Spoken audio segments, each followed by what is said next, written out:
Manipular gente é fácil. Observando um gráfico do desemprego, comecei a pensar nas décadas passadas e no que ouvimos hoje. Taxa de desemprego média recebida e entregue Brasil governos 1985 a 2014. Nos dias de Sarney, o desemprego estava baixo, os salários estavam com um poder de compra muito bom em comparação com os dos dias de hoje. O povo estava consumindo muito. Os comerciantes aproveitaram a situação boa e foram aumentando os preços todos os dias.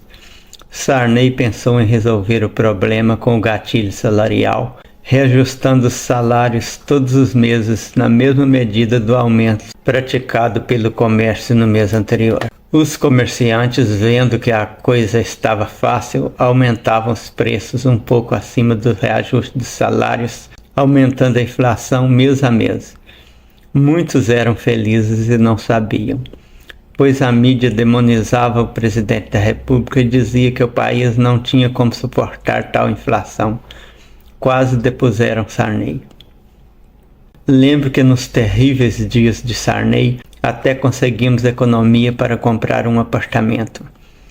Veio Collor, o salvador da pátria, o caçador de marajás, culpando os servidores públicos por tudo de ruim que se imaginava estar acontecendo. O povo tão desinformado o elegeu para confiscar as poupanças. Houve até suicídios e as coisas chegaram a tal ponto que ele foi deposto, ficando Itamar Franco com o resto do seu mandato. Entre Lula, que poderia estabelecer o temido comunismo, e Fernando Henrique Cardoso, sociólogo bem conceituado, o povo não teve muita dúvida.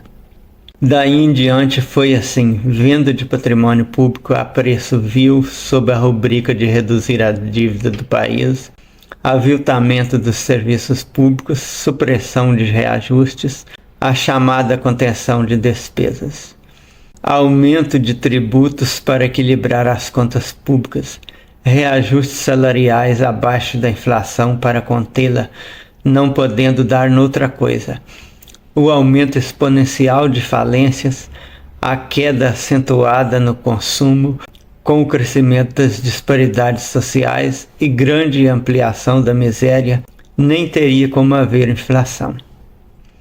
Os comerciantes já não conseguiam mais vender como antes, nem sem aumentar os preços.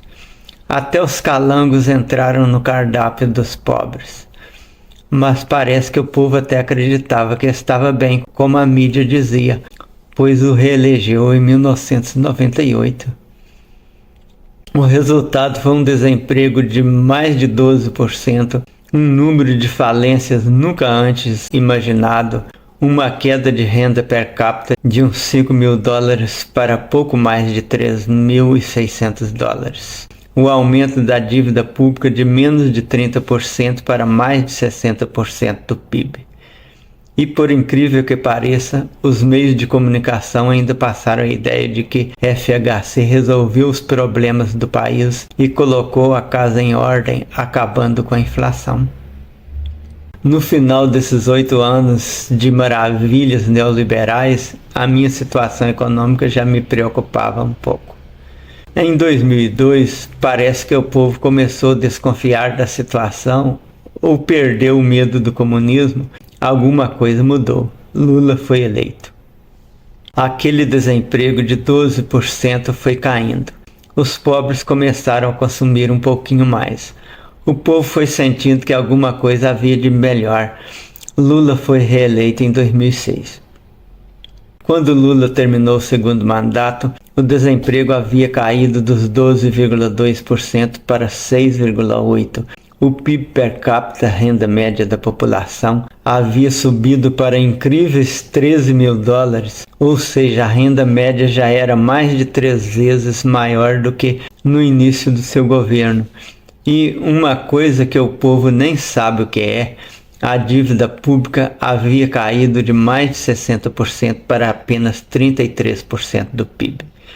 Se pudesse continuar, Lula teria sido reeleito pela terceira e pela quarta vez. Em 2010, como Lula ainda não era considerado um ladrão que arruinou o país, Dilma Rousseff, indicada de Lula, foi eleita.